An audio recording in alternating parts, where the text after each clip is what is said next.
Hi, this is AJ. Welcome to webinar number 3, step number 3 in the 7 essential steps for change and leadership. So you've learned step number 1, which is to develop your own health and energy. Without energy, hard to do anything else. You already learned number 2, which is to develop a personal mission. And the mission really gives you the focus and the passion to accomplish great things in your life. And that will affect everything you try to do in life. So those first 2 steps are really quite deep. They're not really specific to any one little change. They will affect every change you want to make in your life. They will affect every situation in which you want to try to be a leader or a teacher, for example. So those first 2 are super powerful and important. But now we're going to get a little more specific. So you've taken care of those first 2, or you're at least planning to take care of those first 2. So what's step number 3? Because now you want to focus on maybe something specific, a specific change that you want to make, or a specific leadership situation where you need to change somebody's mind or help somebody. So what's the next step? What's step number 3? Well, step number 3 is what? It's to understand deeply. That's right, you're not just going to jump in and start doing stuff yet, right? You've got the energy, you got the passion, you got the purpose, but the next thing you need to do is you really need to understand deeply before you start trying things. So, what are we talking about? Well, the first thing you need to understand is yourself, right? You got to understand yourself. Your feelings, your thoughts, your motivations, your psychology, all the stuff going on inside your head. This is true for a change that you want to make personally in your life. It's also true if you're trying to lead another person. If you don't really understand what's happening with yourself, you'll have a very difficult time making effective changes that last, that are long-term. The second thing you have to understand is the situation. What's happening with yourself and the environment? What is the situation now? And you need to understand it as much as possible before you start trying things. And then finally, you need to understand other people. Other people who are involved in this situation, this problem, this challenge, this goal that you want to accomplish. So let's talk about these a little more specifically, and let's just talk about the specific example of improving your English. So let's imagine that your English speaking is so-so. You read English pretty well, but your speaking is not great. And you, of course, want to improve it a lot so that you are really a great speaker of English, that you're understandable, that you speak easily and quickly and automatically, you're not thinking, you're not having a lot of problems. That it's just a very natural speaking process for you when you use English. Okay, so if that's your goal, if right now you're so-so, and you want to speak really well, well, the first thing you need to do is understand your current situation. Why don't you speak English very well? Why have you not achieved that goal already? Because if you're listening to this, I'm guessing you've already studied English for 4, 5, 6, 8, 10, 12 years or more. So obviously there's a problem, okay? Something's wrong, because if you've studied English for that long, you should speak it pretty well. Maybe not perfectly, but you should speak quite well. So you need to first understand what's happening now, what's going on. First, you need to understand yourself, right? You need to think back and think, what have I tried in the past already? Right? What have I already done and tried? What methods did I use? What kind of motivation did I try to use? What was my reason for learning English? You need to really understand and ask yourself a lot of questions. The next thing you need to understand is your own psychology. Psychology is so important. Students tend to focus on the method. And yes, that's important, but they forget the psychology. See, if you have a great method, but you're not motivated, you're not energized, and you don't use it, then it's worthless. And that's the case for a lot of people. A lot of people, especially they learn from our emails, and they kind of understand this great method, but they just don't feel like using it.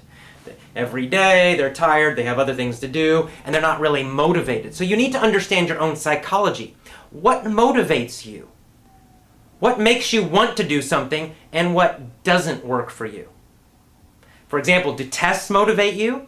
Because in school, probably the teacher was always making you take tests, and that was maybe a major motivation for studying English.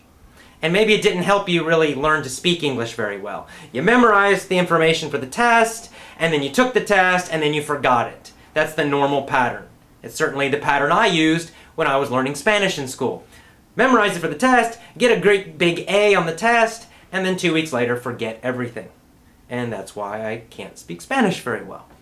So you have to really look at your own motivation. What is it that when you do something in your life and you're excited about it and you keep doing it? Why? What works for you? Some people are motivated by status. They want other people to think that they're, kind of have achieved something, that they're important. Other people are motivated by, the need to be successful, just personally, to achieve something difficult. And other people are more motivated socially. They want to connect with other people.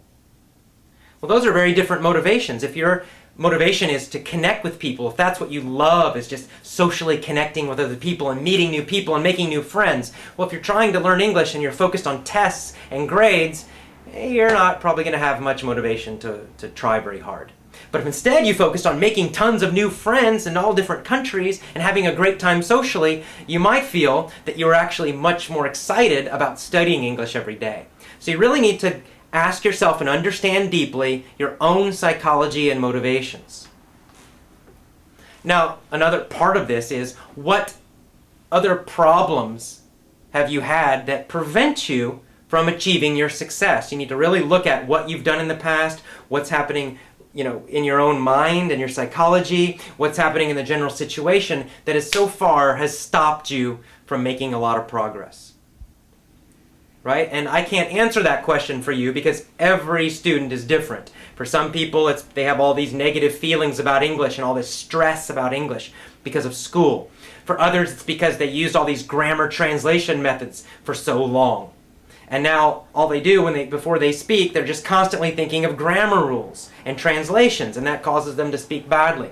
Whatever it is for you, maybe it's those things and other things, you need to understand it, write them down, really know what it is so you can change it. You got to understand yourself and the situation deeply. And finally, you have to understand other people. Now in this English example, when I say understand other people, you need to look at other people who have gotten the result you want and understand how they did it. Let's take someone like Jerry Dye. He's one of my favorite examples because he speaks English so perfectly. He sounds like a Canadian. And he's from Taiwan, and he really mastered English as an adult, not as a child. And he did a lot of different things, which are very similar to what I'm teaching you with our approach, our methods, and by doing that, he achieved this very high result, this high level of English speaking, where he sounds like a native speaker, sounds like an American, sounds like a Canadian. So that's what you need to do. You need to start looking at people who have achieved the highest level that you want, and then start examining, well, what are their beliefs? What are their motivations? What methods did they use? Did they use grammar translation, or did they try something else and use something else? This is how I developed my own teaching method. Obviously, I'm a native speaker of English, so it's kind of easy for me, but what I started doing is looking at my best students, the ones who are achieving the highest results, and I looked, what are they doing differently? And then I looked at other people who weren't my students, but who had achieved, again, a very high level of English speaking as adults. And I read about them and asked questions if I could actually talk to them in person, and I started seeing patterns. I learned what works most effectively for speaking and what doesn't.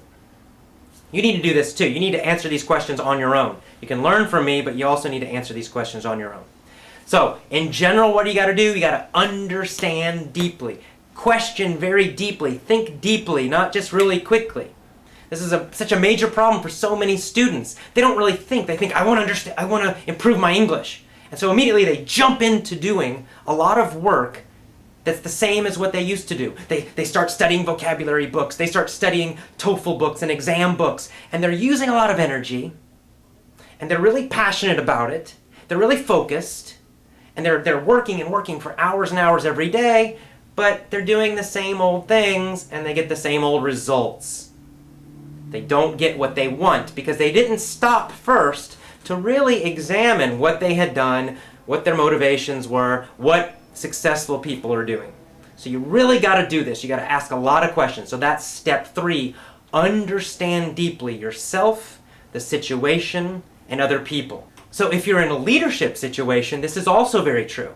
So let's just using a different example instead of learning English. Let's say that you're leading a team at work, or you're leading your kids as a parent, or whatever it is.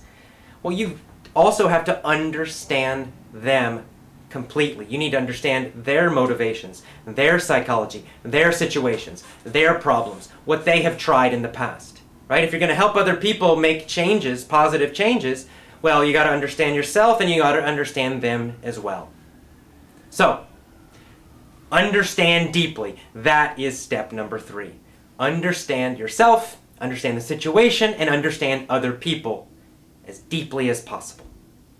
Okay, I hope you enjoyed this 3rd webinar. Of course, the next one would be number 4. But in the meantime, listen to number 1 again, listen to number 2 again, and of course listen to this one several times. And most importantly, put this into action. Start doing some of these things, really thinking deeply about each of these steps so that you can make great, powerful, effective changes in your own life. Okay, I'll see you again next time. Bye-bye.